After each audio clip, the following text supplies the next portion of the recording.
Hello, my fellow YouTubers. This is Roy back again.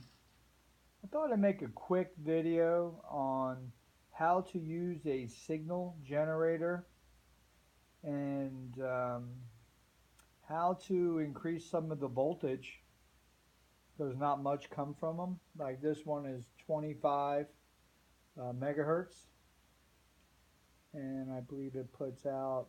Uh, I'm not sure on the voltage it puts out, but I'll tell you what, it's not enough to turn the motor.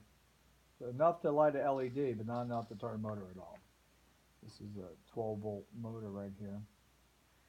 So I looked online or looked on YouTube, and I couldn't find anything that would really just give it to me in layman's terms. So I'm going to give it to you real quick in layman's terms.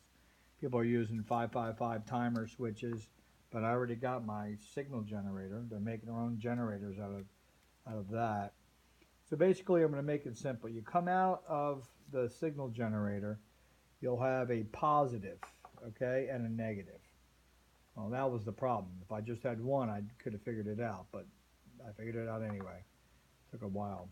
So on the positive side, the signal generator, go to the base. That's the signal to turn the switch, the transistor on and off. And then you're going to take the negative part of that and just send it to the negative side of the circuit, okay? Now coming into this circuit, I just have a 12-volt car battery, positive and negative, simple, okay? Bring your power up to the two rails. You're going to ditch the ground to the negative.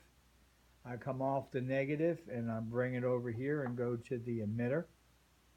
And then you're going to connect the collector to one side of the load, and the other side of the load is directly to the positive, okay?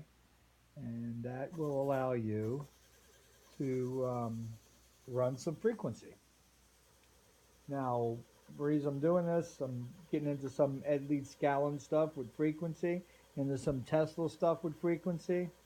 And right now, I'm teaching myself the signal generator, which isn't that crazy hard. You got your wave. I got it on sine wave. Right now, we're 1,000 kilohertz. And you can see that there's still a break in there, so we step it up a little bit.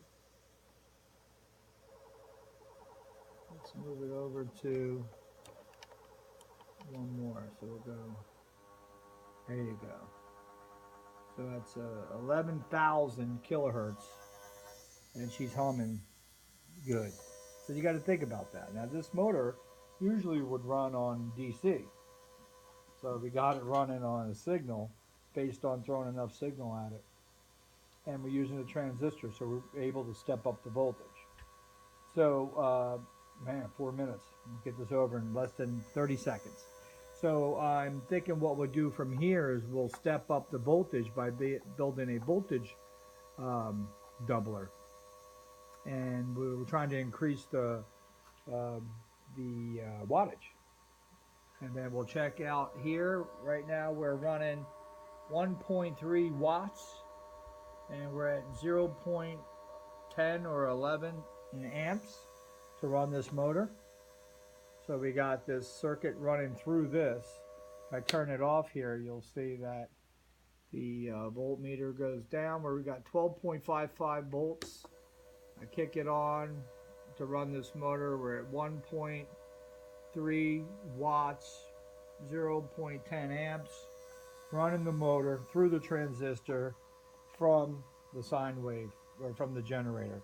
Let's go ahead and back this down real quick. We're at 5. I'm going to call it quits. You guys have a good day. Peace out. Many good stuff coming from this. A lot of wireless technology, and a lot of stuff in regards to signals and frequencies and resonancy in stuff like inductors, and also and just in inductor being a copper wire, also with a core also. But we'll go through more stuff like that, and pretty interesting stuff, man. Leave your comments.